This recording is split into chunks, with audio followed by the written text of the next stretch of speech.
I just want to give you guys all a warm welcome to La Center's first edition of La Center Church Today.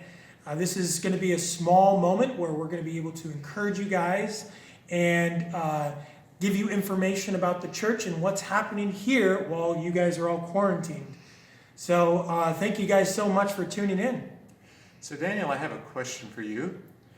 Would you rather sleep in on a nice, comfortable bed of your choice and with a nice, wonderful pillow, or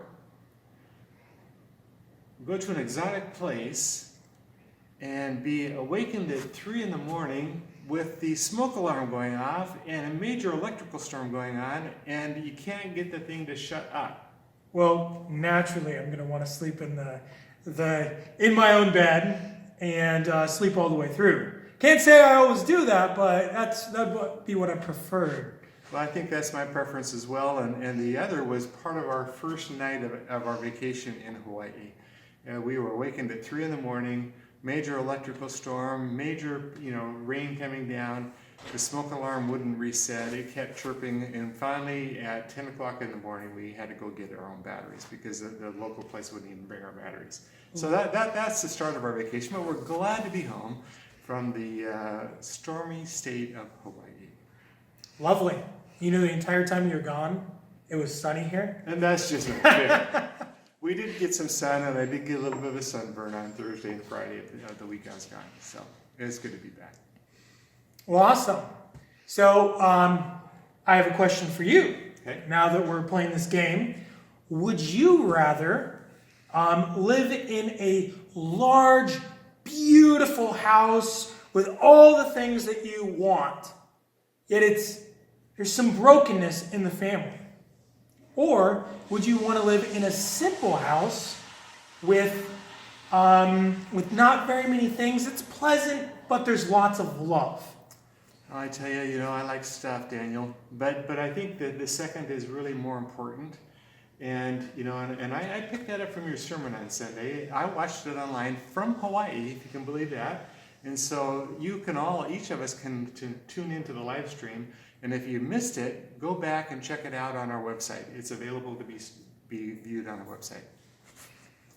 So we have some things that are happening because there's some natural closures that the governor has required of us. And so at this point, we're going to be shutting our offices down, the building. We're not going to have any functions in terms of our building at this point. Meetings are kind of canceled because of the virus scare. But we want to stay in contact with one another. So Daniel, how can we do that? Oh, there's several different ways we can stay in contact. And this is so important for us as a church to stay connected, because I know some of you guys are feeling a little isolated. And you can communicate to us either via text, phone conversations. We're here. I have my phone. I may not always answer, but when I do, and if I don't, you can always text me. There's email as an option, and for the older folks, there's Facebook.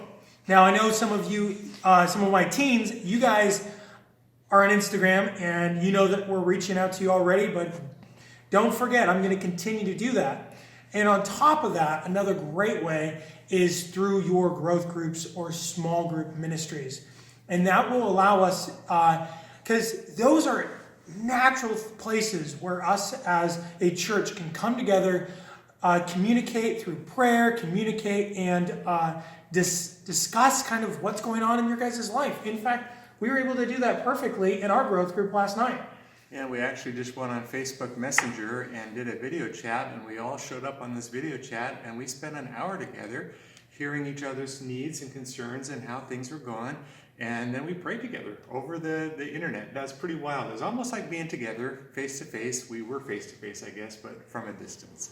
So take advantage of those opportunities.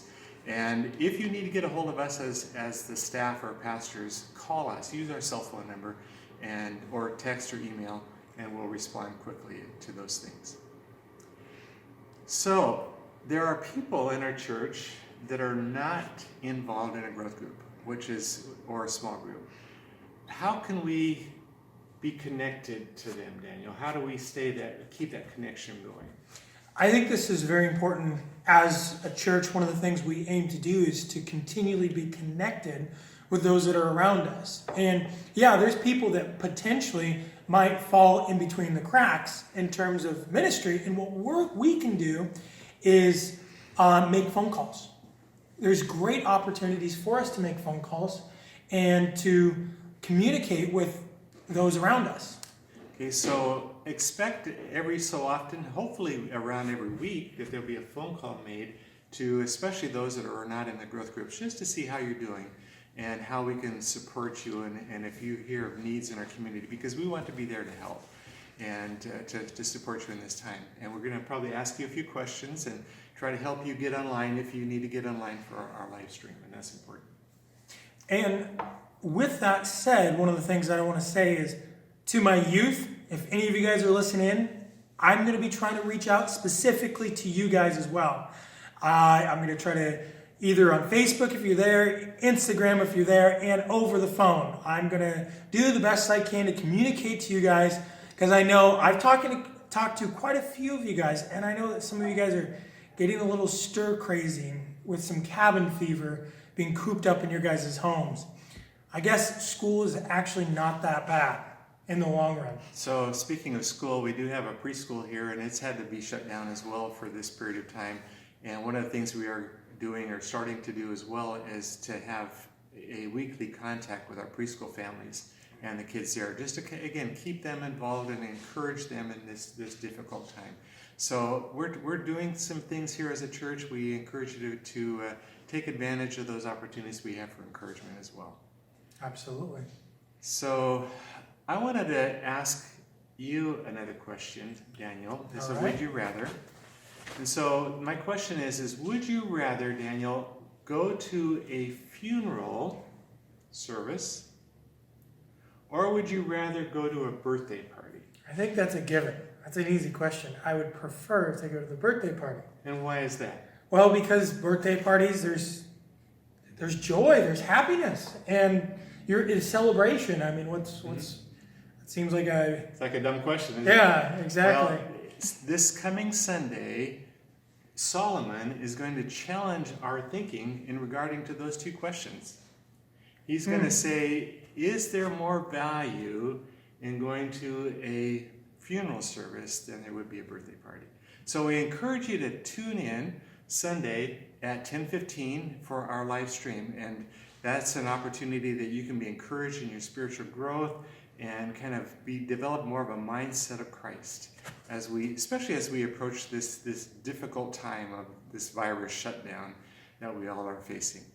And with that said, hopefully when you guys receive this message, you guys are going to be able to see a link with this email basically stating that there's going to be a little study guide, something that we hope that you guys can walk through and go through either by yourself or in your growth group prior to the service. And what that will do is kind of give you a lot of little details in terms of this next service.